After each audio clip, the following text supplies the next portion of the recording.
One very gratifying experience is that I've heard from a couple of friends in Columbus that I haven't talked to in 40 years.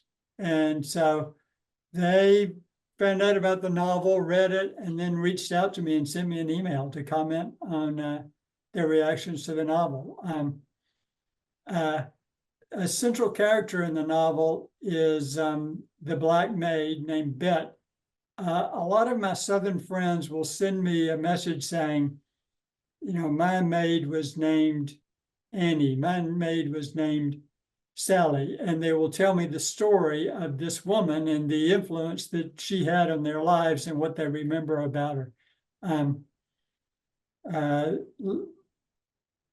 Then I have, I'm the youngest of four children, and I have a number of cousins, neighbors who've also read the book. It's great hearing from them. Some of them are they can kind of see the overlap between the people we knew and the characters in the novel. I mean, it's very much of a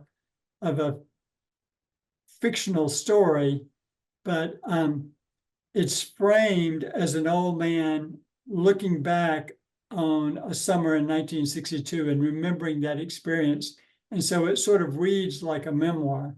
And, there are bits and pieces of events that actually happened that I've managed to work into the story. One that's sort of an interesting example is I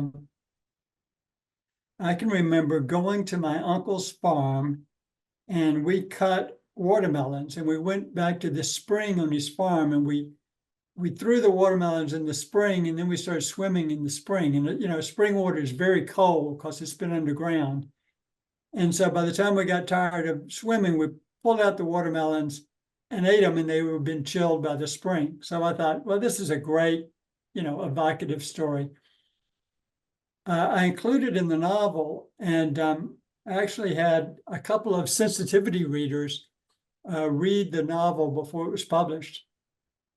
And they objected to this story because in the story, there's a Black man there. And combining a Black man with watermelons raises all these ideas that you don't want to have in the book. You don't want to be unconsciously offending anyone.